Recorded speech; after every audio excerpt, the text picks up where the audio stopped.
Hello, everyone. Good morning. Good morning. Thank you. It is so good to see everyone here. I like to get to know my people before I start talking to you. So, how many of you, this is your first tech conference ever? Raise your hand. Okay. Oh, look at that. Lots of people with their hands raised. Thank you. I have good news because this is an amazing conference. I have some bad news. Going to an NDC event for your first conference is like your first date being with Beyonce. Like, it's a really high bar, right? But there's good news. There are NDC events all over the world. So I would say go to a few more before you try going to other conferences. All right, let's do another poll. How many of you, this is your second NDC event? Hand up. Okay, hands up. Third, fourth, fifth, sixth. Okay, these are the folks who know where the bathrooms are, where the snacks are, so I hope you noted where their hands are. So I have been in software development for a very long time. I started in 1997, so to age myself, a long time ago. I worked for Accenture and for Deloitte. I was building enterprise systems like Oracle and SAP, and I still, even all this time later, think that building software is cool. I think that it is amazing that we can take ones and zeros and create value for customers. And you know what? This idea that software is cool actually has caught up with the media, right? Some of the biggest companies in the world are tech companies. And so we always have like the mythology stories of a couple of people in a garage who are building what are now multi-billion-dollar companies. But there is a side of building software that people don't really talk about. And that is building software can be exhausting. And for a lot of people who don't build software for a living, this can be surprising. Because when you think about it, our industry doesn't really require physical labor, right? When you think about this building and building this construct, you see brick and steel and iron, all these things. So you can see and imagine people sweating as they work to build the building that we're standing in right now. But the truth is that our industry does exert a toll on the people who work in it, right? That's software developers, that's testers, that's managers. We have so many constraints and burdens that we have to bear, right? There's the never-ending change in our industry. And while that change can be exciting, it can be also exhausting. When I started my career, there are technologies that I use every day that don't even exist anymore. And there's so many new cool tools like, Docker. Like back when I was coming up, I would walk downstairs to the data center, right? I knew the people who ran the data center by name. Do you know the names of the people who run your cloud service? Probably not, right? So the industry has changed in so many ways, and it can be very difficult to keep up with that rate of change. And then there is the burden of always be shipping. Have you heard that term before, always be shipping? Now, as an engineering manager, I've used that term in my career to motivate engineers to keep shipping software, right? Because the idea is that if we are able as a team to continuously deliver value to our customers, then we're able to show the value that we bring to the company. But the fact is that any system that is always on will fail. And I've seen that in my career. I am before you as someone talking about burnout because I've experienced burnout. I've been there. I know how it feels. And the fact is that in our industry, when people burn out, they often burn down things with them, right? You see people burning out of the architectures that we're using. And I've had engineers, we're using React, and then suddenly they're installing Angular. And we're not using this framework, right? But they're trying to cope with burnout. And also people begin to burn down the methods and the practices that we're using. And so they begin to do other things than the processes that we're trying to use for building our software. And I'm here today to say that it doesn't have to be this way. There are better ways to manage teams. There are better ways to work in our industry to build up what I call burnout resistance. And that is the ability to withstand the stress in our industry and to be able to not fall into burnout. Now, just to give a bit of an overview over what we're going to talk about, I'm going to start with what is the problem, right? Let's define the problem. I've worked with a lot of product managers, and one of the things that they always say is, what is the problem that we're trying to solve, right? So we're going to define the problem. Then we're going to talk about common solutions to that problem, right? Burnout is, as you'll see, very widespread, and we're going to talk about ways that people try to treat and to mitigate their burnout. And then we're going to talk about what I call the burnout resistance framework. And it's a very common sense, lightweight way to go about your day. And I hope to share things that you can begin to implement like right now, like today. What can you do to help build up your burnout resistance? And then just to kind of put a bow on it, and this is the Keynote version, so this is one that I don't usually get to share. I'm going to talk about what do you do when your resources are scarce, when you don't have a lot to pull on and you're battling burnout. So I also want to say that I usually give this talk with my wife, and she could not make the trip this go around, so I'm flying solo. Now, she has the PhD, and I'm just an engineer who uses like Wikipedia. So I often rely on her to kind of go into some of the research behind burnout. And so I'm going to give both my part and her part. But if my wife sees this, I wish you were here. I love you. We'll do it next time together. All right, so let's go into what is burnout. Well, if you look at the definition of burnout, you'll find this. So World Psychiatry defined burnout, and I'm going to put a little bit of text on screen, but it's a syndrome that has 3 key dimensions, right? And that's overwhelming exhaustion, that's cynicism and detachment, and a sense of ineffectiveness and a lack of accomplishment. Now, I'm sure that a lot of you have probably felt all 3 of these things. So this is the definition of burnout. But my wife and I like to boil it down to this working definition of burnout. And that's the ongoing feeling that today's resources are not enough to meet tomorrow's demands. Has anyone ever felt that way? That like the way that you feel right now, it's like, you can't even see having time to do what you need to do today, let alone tomorrow. And so that ongoing feeling is what I like to describe as burnout. Now, there are 3 dimensions of burnout. So there's the exhaustion, right? And so this can be physical, but often it's emotional. You feel that there's like nothing left to give. Maybe after a long day at work, whether you're working in an office or working at home, you just feel like, there's nothing left to give. You can't even like stream Netflix because there's so many things that you've been tasked to do that you don't even have any energy for anything or anyone else. So maybe your partner needs time from you, or your children need time for you, but you just don't have anything left to give. All right, the second dimension is depersonalization.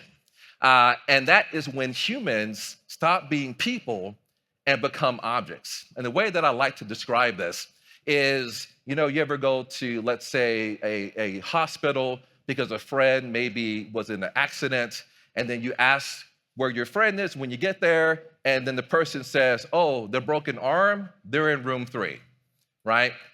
Your friend has ceased to become a person to that worker. That's when you depersonalize someone.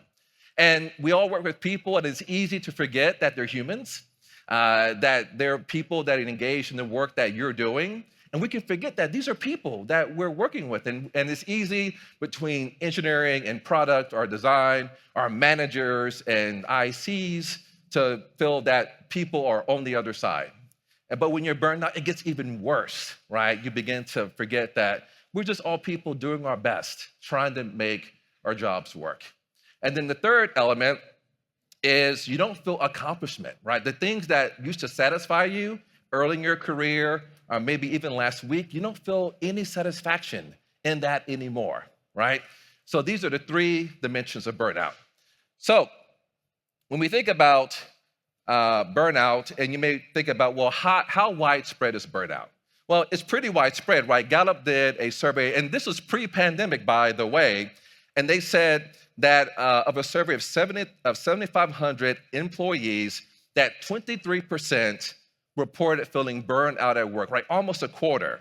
And then 44% said that they felt burned out sometimes. So we see that burnout is very, very widespread. Now, you may also be saying, okay, but these 2/3 of full-time workers experiencing burnout, what do we understand about engagement? Now, a lot of people think that the opposite of burnout is engagement. So what's engagement, right? Engagement is when you have the people in your team who are always in Slack and they're always on Zoom calls and they're smiling. And whenever there's an office activity, they're the first people to arrive, the last people to leave. And you're like, these are the people who are like, they're all the way in, they're dialed in. And you believe that these people aren't thinking about quitting, right? Because they're always dialed into what's happening. And you may also say that our office is amazing, right? We have pool tables. We have a beer keg in the break room. We have snacks. We bring in meals for everybody. And you may think that everyone is really dialed into what we're doing.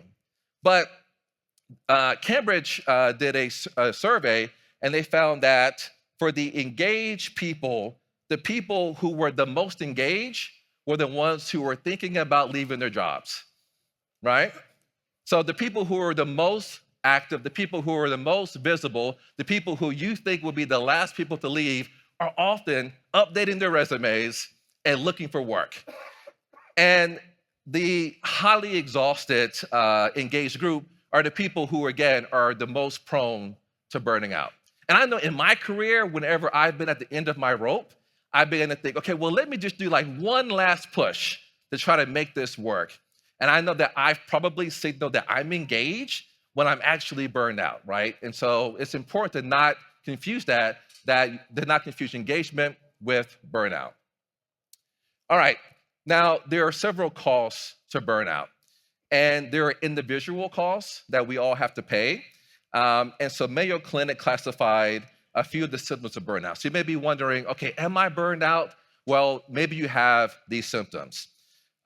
There's physical illness, right? Like fatigue and high blood pressure. There are distress, right? Emotions ranging from sadness to being irritated to even feeling rage.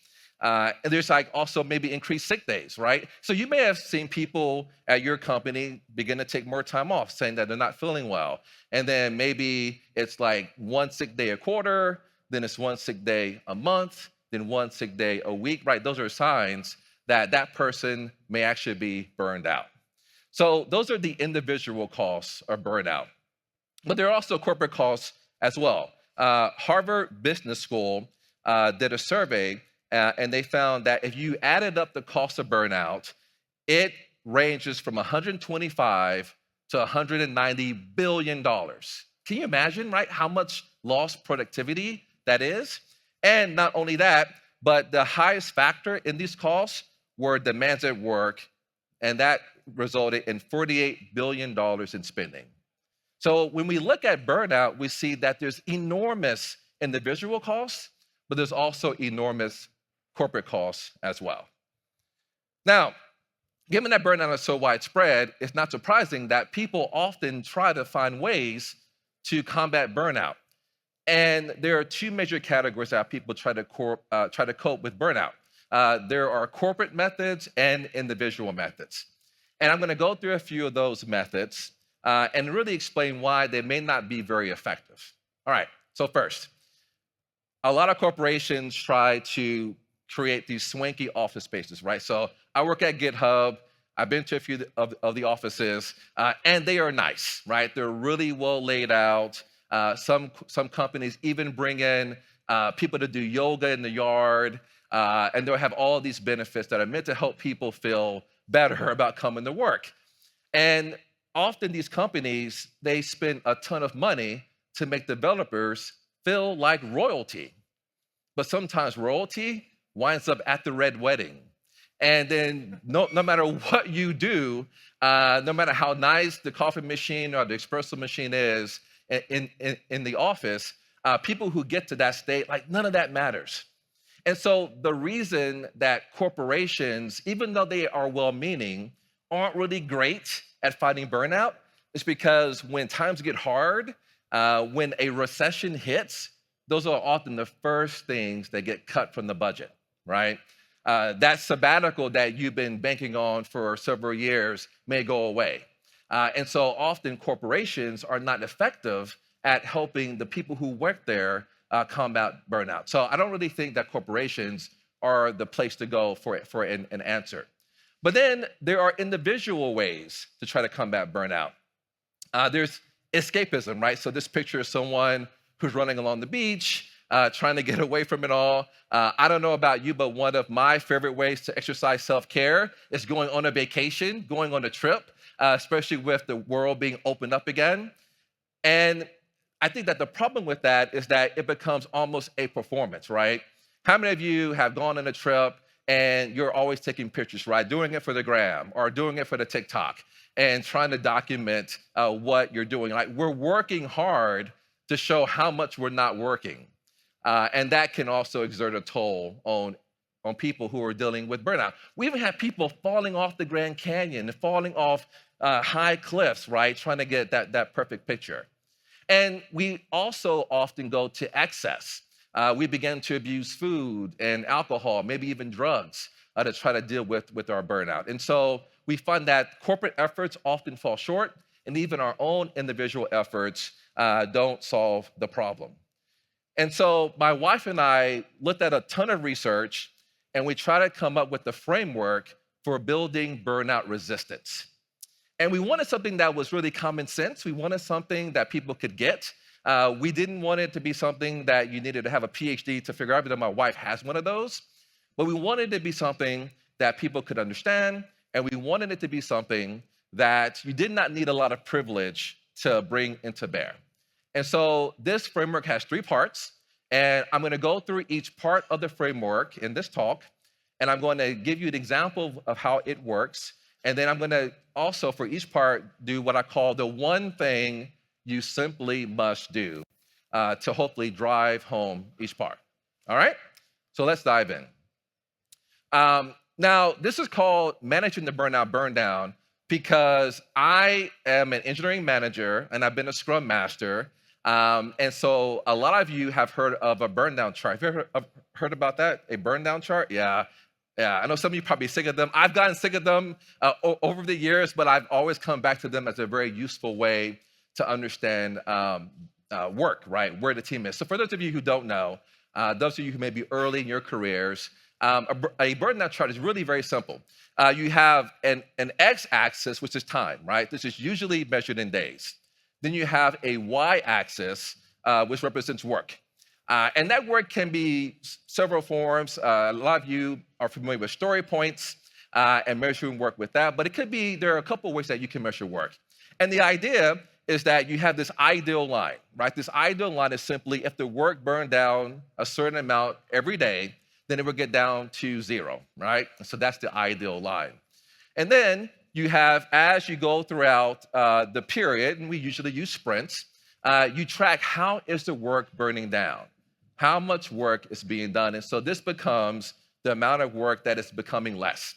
And so the idea behind a burn-down chart is that you want the work to go down to 0. And the real utility of a burn-down chart is that you have a graphical representation of where the work is, right? Are we on schedule? Are we behind schedule? So it's a very easy way to help track the work.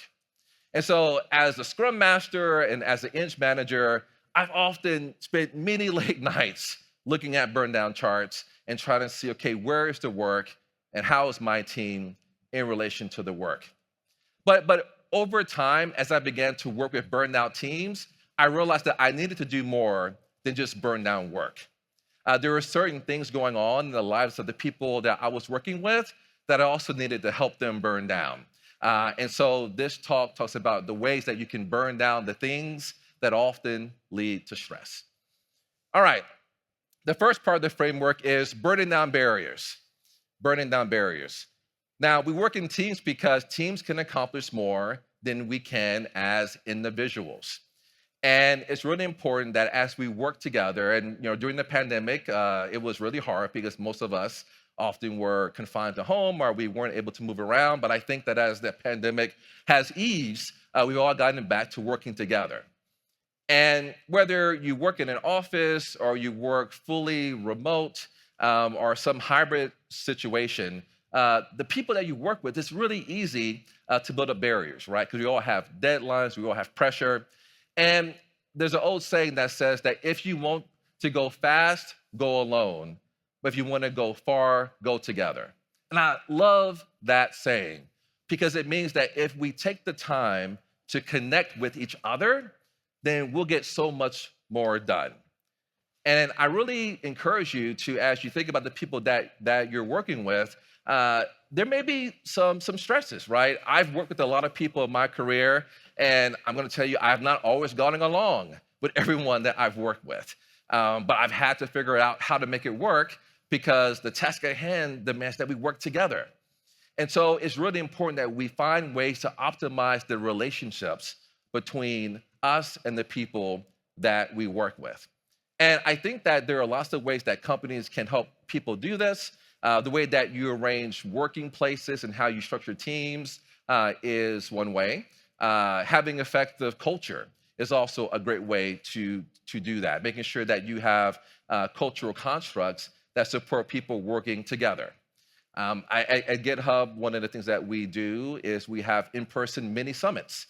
And so we fly people in different teams to the same location to just spend time together. Because even though we have all these cool tools, like we have Zoom, we have Slack, and all these tools, there's really nothing like getting together in person. And what we find is that as we make the relationships of the people that we work with richer, as we take time to acknowledge their humanity, as we make space for mutual respect, we get better outcomes.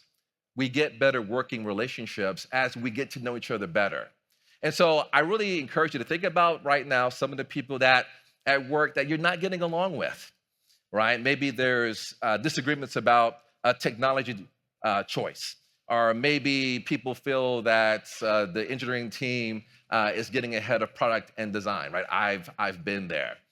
And what I encourage you to do is try to reach out to that person, whoever that person may be, and try to find common ground. Trying to find something that you agree on. And then from there, try to figure out, well, what needs to be true for you to move forward? And one of the things that I help my engineers do when they come to me with this challenge is try to figure out, okay, what would need to be true for that person again, for them to come around to your perspective? But before you do that, just listen, right? Don't listen to win the argument. Don't listen to try to, wait for that person to stop talking so that you can make your point, but seek to understand. Seek to understand. And I think that often we forget that conversations are meant for people to understand each other. And I think that often it's important to kind of make that first step. And so for this part of the framework, the one thing that you simply must do is just meet in person on a regular basis. And I know it sounds simple, but it's really effective. It's really easy for us to work in silos, especially if you're working from home, to just not even talk to people for several days at a time. But I encourage you to just meet with people who you work with. At my previous company and even at GitHub, we have a Slack robot called, I think it's called Donut. My previous company is called Donut. I think it's called something else at GitHub. But the idea is that it's just a little application. I think it's called Bagel. That will just pair you up, right? And it'll just randomly pair you up with someone, and then you can hop on a Zoom and just talk. And so I've met so many people who aren't even engineers by this Bagel bot that just pairs me up, and it's just very simple. We get together, we get to know each other, and I have already found it super useful because that person that I had a chat with like a month ago, I now need something from that person, right? And so like these little Slack bots, whatever tool that you use, or you can replicate it in various ways, is super important. And as an eng manager, I really never liked that the first time I asked someone for something, the first time that I talk to someone, it's like, I need something from that person, right? And so by having those conversations, by making time to get to know people as people, then when you really need something, you've already laid the groundwork. There's an old proverb I like to quote that says, dig your well before you're thirsty, right? Dig that emotional well, build that respect well before you need it. And that makes it so much easier to work with people afterwards. All right, so the first part is burning down barriers, the things that separate us. The second part is burning down distractions. Now, we live in a culture where there's always something to take our attention away from the task at hand. And like this is really different from the past, right? When people worked in factories, right, you really couldn't bring a Model T home to work on. But now we can work anywhere. So, I mean, many of you could pull out your phones right now and log into GitHub or whatever you use for source control and actually start doing work. You can review PRs standing right here, right now. You can do that at home. You can do that when you're in the shower, right? You can do that almost anywhere. And so the almost ever-present nature of work means that we can also be overpowered by that work. But there's not just work, right? Our phones have many distractions. There's social media sites, there's streaming services. There are all these things that are combating for your attention. But the fact is that your attention is very limited. And most of us don't think about this, but our brains are wired to only be able to focus on a few things for a certain period of time. And when you exhaust the attention of your brain, then you lose the ability to process new information. And so the takeaway from this, and the reason that this helps with burnout, is that if you use the power of no, you'll find that you'll get more things done, but you also open the doors to saying yes to something else later. And I know that often it's really hard to say no. If you're here at NDC, right, you're working in development, and people who build code are often hyper-motivated people. And hyper-motivated people like to say yes to a lot of things. Coding requires a lot of hope, right? Because we're writing code that is interpreted by a compiler or at runtime that you hope works, right? And so we lean into hard things. But I encourage you to understand that no is also very, very powerful. And what I would hope that everyone can do, either now or later tonight, is think about what are your values, right? What are the things that you're placed on the planet to do? Everyone here has a set of things that you're built for. And what you can do is when you think about, okay, what are my values? What are the things that really light the fire of my heart, that give me passion and energy? And then just align your work with those values. And you have to be able to say that even though this thing that I'm being asked to do is cool or interesting or I want to do it to make somebody happy, you have to learn to say no. You have to learn to say, I'm going to pass on this because there's other things that I need to spend my limited attention on. And I know it's hard, and I've had to develop my no muscles in time. And there are really easy ways to do that. You can say, hey, I would love to help out with that, but here's what I'm working on now. Can you help me understand why the thing that you're asking me to do is more valuable than that plate of work, right? Now, that requires that you always know what you're working on, that you're tracking your work, and so it's really important that you do that. But by doing that, then you give that person a view of like what your values are. And then when you're saying no, then they know that you're not saying no to them as a person, you're saying no to the distraction of what really is valuable to you. There's other techniques of saying no that I can talk about after, but no is so powerful. And I think it's something that we don't utilize very often because we often want people to like us. And we think that saying yes means people will like us. But if you get burned out, then you won't be able to deliver on that thing that you said yes to. But it requires going through your values and aligning your work with the values. So what is the one thing that you simply must do to burn down distractions? Well, one of the things that I like to do is a social media fast. And I know that some of you grew up on, Twitter, and now there's all these other things that my children use that I don't even know about, like Snapchat or other tools. But I find that whenever I just uninstall those apps from my phone for a period of time, and you can do this, I can tell you can do this, but that frees up so much of my mental weight, right? So that frees up so much mental space for me to resist the urge to, again, scroll through TikTok, scroll through Instagram, And so I'm able to free up that time for, again, the things that align with my values. Now, I'm not saying to do it forever. I will say try it for a week, see how you feel. If you like it, keep going, right? And again, these tools do have value, but I think that they exert an outsized drain on our attention. And by doing that, then they lower our ability to resist burnout because we're stressed out by all the things that we're being distracted by. All right, so the last part of this framework, actually, I have bonus content because I'm doing the keynote and I'm at NDC. So when we talk about focus, yes, it's really important that you very much constrain your focus to the things that really align with your values. But I like to practice mindfulness. And so one of the ways that I like to do that is in something that we all do every day, and that's eating. And I'm just going to ask people to do something the next time you eat. And the good news is that there's great food at this conference, and NDC always rocks the food. But so many of us, and I know I've been there, because we're often rushing to do things, or we're trying to maybe like watch a video while we eat. I have eaten food that I don't even remember what I ate. I don't remember what it tasted like. And I just eat and then rush through and then move on. And so I totally miss out on the joys of eating. And studies have shown that we have to chew our food more often. Now, they say that you should chew your food 32 times, right? That's a lot of chewing, and so I totally get that. But the idea is that you chew your food, that's every mouthful of food, 32 times. I know this seems kind of silly. Then you actually break it down more. You extract more nutrients from the food. You make it easier to digest. And so that process of just chewing the food actually is powerful. So maybe not 32, I would say 10 times. So when you eat lunch, try chewing your food 10 times before you swallow it.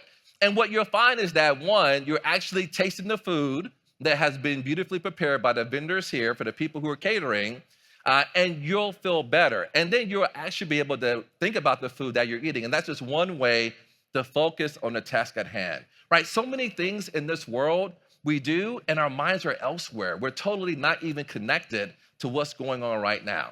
And this simple practice is a way for you to just connect with the thing that you have to do to avoid dying, and that's eating. So you can do that today. You can do that in 3 hours. Just chew everything 10 times. You can at me on Twitter if you think that this kind of poppycock, but I'm telling you, it makes a difference, all right?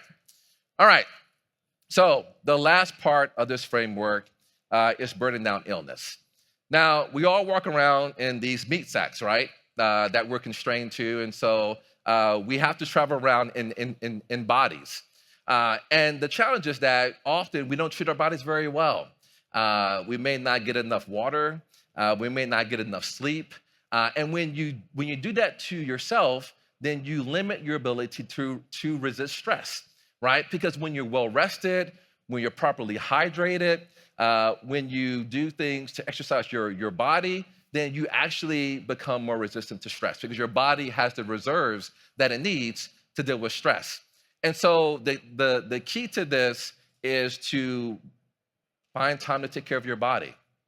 And I know it's difficult. I flew from Texas on Sunday night, and I landed on Monday, and I've probably gotten maybe an average of 3 hours of sleep a night since I've been here, right? So I'm working through my failure to not really do good kind of body work. But it's critically important that we take care of ourselves, that we take the time to mind our bodies, that we take the time to think about, what are we doing to enhance our health? I know that with my teams, I obviously can't force them to do anything, but I always try to make sure that if I see them working late, they answer that late night Slack, or they send that late night email, let them know, hey, it can wait until tomorrow, right? As your manager, I'm saying that you don't need to spend late nights doing that. That's time that you should better spend with your loved ones and getting a better night's sleep, right? And so what's the one thing that you simply must do? Well, that is, and I think that the area that there's the best control over, that you can get the most value of is sleeping. And my wife and I have done a lot of things to upgrade our sleep quality. We've invested in a weighted blanket, which has worked wonders. We've lowered the temperature in our bedroom. by several degrees and we sleep better. We use a white noise audio file in Google Music while we sleep. And so all those things have resulted in better sleep. And I find that whenever I do those things, whenever I get a good night's sleep, like I'm a better engineer when I'm better rested. I'm a better manager when I'm well rested. And I'm less irritable and I can focus more and things are more clear. And so the simple thing of just working on your sleep can do wonders. So those are the 3 parts of the framework. And so I want to go back to the Burndown chart because you have the idea of the ideal line. And I really like the ideal line. So for those of you who aren't familiar, the ideal line is just that line that, like I said before, that if you perfectly burn down the work, then it'll burn down evenly every day. And so the team will get down to 0. And the way that the ideal line works is that, if you're above the line, then you are running behind schedule. But if you're below the line, then you're in front of the schedule. And I used to, again, obsess about the ideal line because I would look and see where's the team every day based on are they above or under the line. But in time, as I work with my teams, I began to not stress out so much about this ideal line. And it's really about tolerance. It's really about the practices that my teams are going through. The burn down chart is a useful metaphor, right? But it is simply the beginning of the story. It's not the end of the story. It's simply a snapshot in time of where the team is. And it's so much better that we use that tool for what it's good for, which is that snapshot, but it's really meant to ask conversations.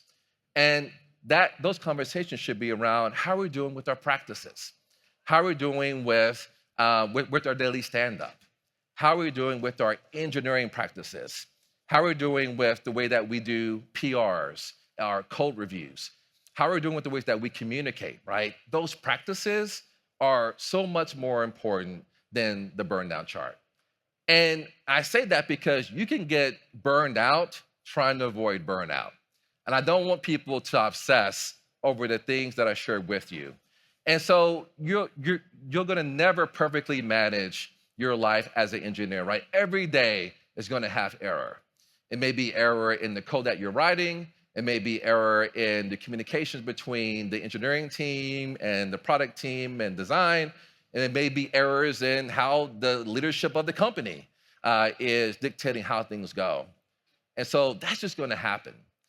And the same thing happens with how we manage our stress, how we deal with the things that happen to us. And so it's less important to do all of these things perfectly, but it's really important that we understand what is our tolerance, right? If, like right now, if I'm not getting the proper sleep, I know that I can go for a couple days, but I know that when I get home, I'm gonna sleep like a solid, 8 hours a night. There may be times in your life where your relationships aren't where they are. Maybe those are your relationships at work, when you may be not getting along with a lot of people, or in your personal life. Like, that's okay if that happens for a certain amount of time. But it's really important that you take the time to tend to those relationships. And there may be times where you are distracted, right? Your manager or someone else may put a lot of things on your plate, right? You might have some kind of deadline. GitHub has Universe coming up, which is our big annual conference coming up in November. It's the first time coming back to being in person. I'm super excited about that. And so my team has deadlines that are tied to GitHub Universe that we're working toward. And so that is adding a lot of pressure. And I feel that I need to do a lot of work with my team to make sure that they're not feeling overwhelmed by this deadline. And so this framework is meant to be a guideline, but it's also meant to show that it is a way for us to interrogate the reality of our lives and see where we are. And the best way to do that is to just have a check-in with yourself, right? I do a personal retrospective every week. At the end of the week, I look over what happened to me during that week, and I try to figure out, how did I do with my health? How did I do with my relationships? How did I do with my ability to focus? Was my calendar managed, or was it overwhelmed with meetings and work? Is my task list getting shorter, or is it just getting longer and longer every day? And so that weekly check-in is my way of using this framework to make corrections. Because I can make corrections in my relationships. I can go to that person that I'm having maybe a disagreement with and say, you know what, let's just kind of go for a walk if we're in the same place, or let's hop on a Zoom chat and just chat about what's going on. I can fix things that are going on with my health, right? I can double down on eating better. I can double down on chewing my food before I swallow it. I can double down on getting better sleep, right? So these things can be corrected. And I don't want people to get stressed out because you may be thinking, you know what? My relationships are kind of trash right now. I've pissed off a lot of people. Or I haven't slept much in the past 3 days, and all I eat is junk food. Or, every day there's more to do than the day before. There are ways for you to work on it, but it starts like right now, right? It starts with taking time to get better practices. So don't worry about perfection, work on your practices. All right, but what about scarce resources? So I shared a lot with you. I hope that everyone got something that you can say, okay, I can do that. I can work on getting better sleep. I can work on working out maybe more consistently, or I can work on saying no, right? Those are all simple things that everyone in here can do.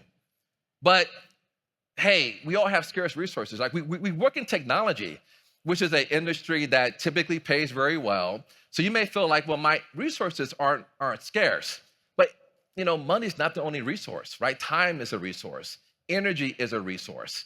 And so what I want to do is share a couple things that you can do when you're short on time, short on energy, short on other resources to make this framework work, all right? So the first one is about volunteering, right? So I'm an introvert. People are surprised by that because I get on stage and talk in front of large audiences on a regular basis. But no, I am a classic introvert.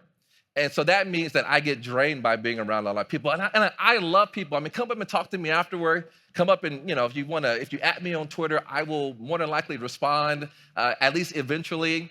But I get drained by human interaction. So this relationship part of the framework, I have to admit, I struggle with because I'm drained by being around lots of people. I'm drained by noise.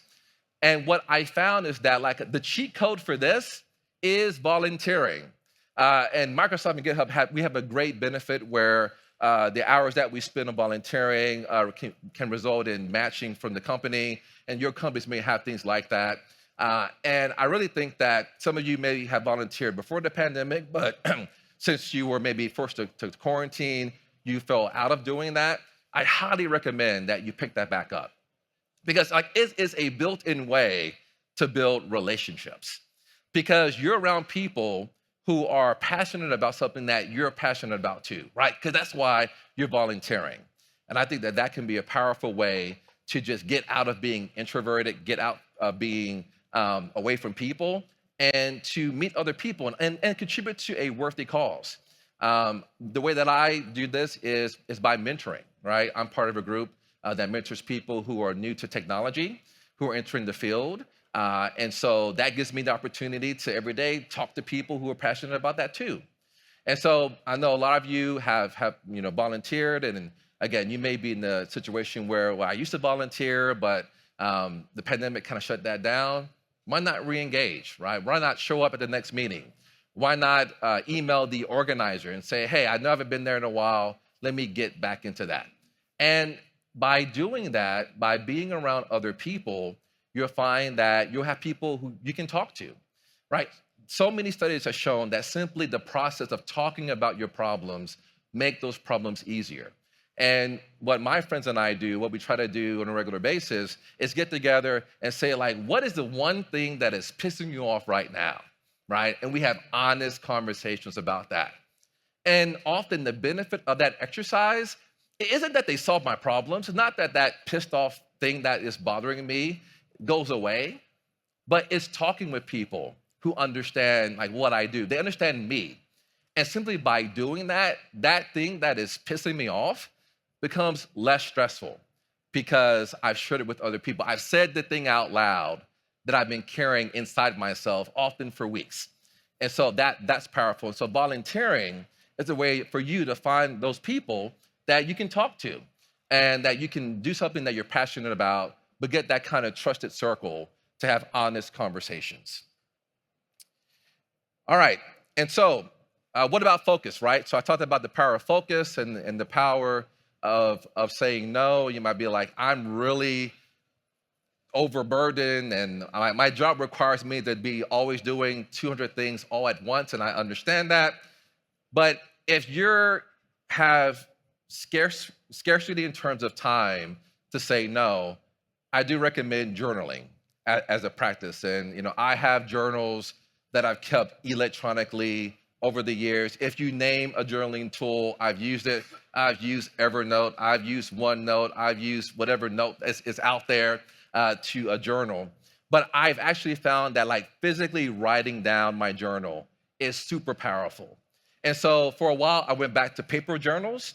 So I would have just a journal that I would just get a pen and just write in and just write what I'm thinking about. I would just write out my thoughts. And I even have journal prompts that I would respond to help me kind of make that a more faithful practice. And right now, I've converted to using an app called Notability on the iPad and an Apple Pencil so that I have the ability to have that kind of writing exercise, but it's all electronic, right? It's saved on my iPad. And so the reason that I do that is that I find that the act of writing out my thoughts makes me feel that I'm getting them out of my head. And I find that the ability to get those thoughts out of my head gives me space to not worry about that. And it also gives me space to kind of put in new things into my mind, right?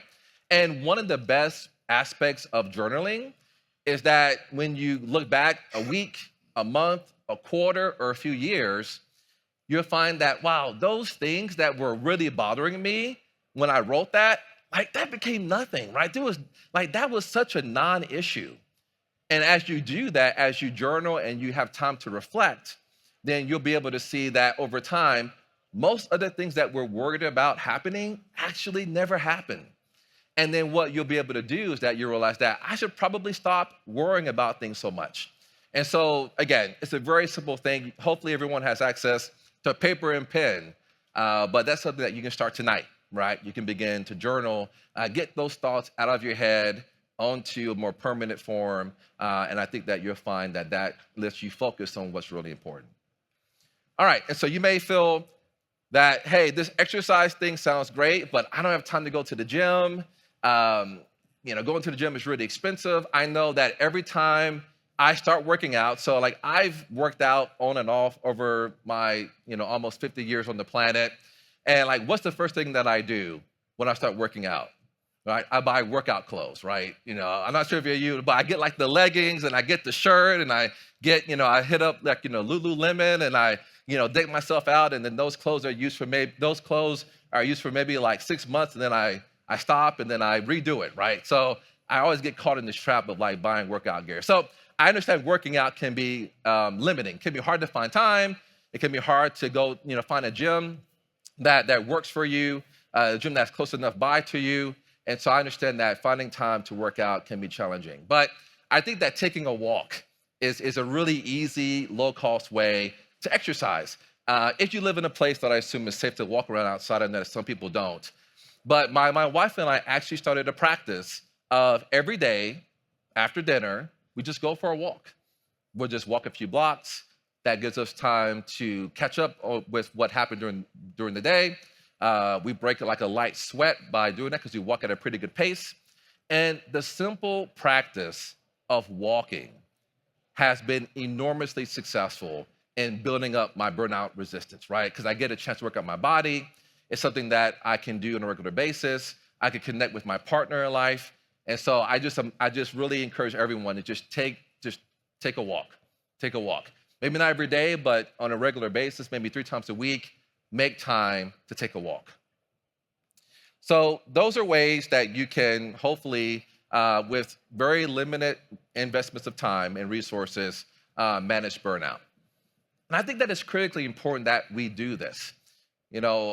I think that a lot of us are going to be defined by what happened in 2020, right? This global pandemic that hit the world. And I know that a lot of you are stressed out about it, right? You're stressed out about having to live through that time in life. But I really think that we can take this thing that happened to everyone here and use it as a springboard to doing something better. That we can be the generation that, yes, we were locked down for 2 years, but we came out better for it. We came out more resilient. We came out with a better understanding of what's important in life. And I really hope that you all can see that as an opportunity to become the better version of yourself, right? I know that the pandemic hit my family hard. My kids had to learn from home, and my oldest son is applying for colleges, and he wrote an essay about what happened during the pandemic. And he admitted that he was a sophomore in high school when the pandemic hit, and so he spent basically half a school year learning from home. And he said that he lost motivation, right? It's really hard to go from being in a classroom with a teacher to being at home, learning on Zoom, right? When you're laying in bed, listening to someone teach you algebra, right? It's just not the same thing. And his grades actually did slip through that process. But what he wrote in this essay really motivated me because he said that it was his family and his friends that really helped him through that time. And his grades dipped, right, during that time, but he was able to bring them back up because he had people around him who helped him do that. And one reason that I'm really passionate about giving this talk is that we're so much better when we do it together. We're so much better when we're not burned out. And I think that if we can be the generation that really tackles burnout resistance, and we let the stresses that will inevitably happen in life not get to us, then we can do so much more, right? We've been built for this. We've been through the fire. We've been tested. If you're standing here, you made it. Congratulations. Let's keep going. Let's build ourselves into the better versions of who we are. And I really hope that this framework that I shared with you is a part of that. I hope that I've shared tools that you can use even today, that you can have more practices to help you take control over your relationships, that you can help get rid of the things that are distracting you, that you can also make sure that you revitalize your health, invest in your body, right? You only get one, right? Until we do cloning technology, you got one body, so take care of it. And I really hope that this framework is a way that you all can build up the reserves that you need to deal with stress, right? The world is not going to get less stressful, right? There will be some other pandemic level event that will hit the world, right? Maybe it's going to be economic.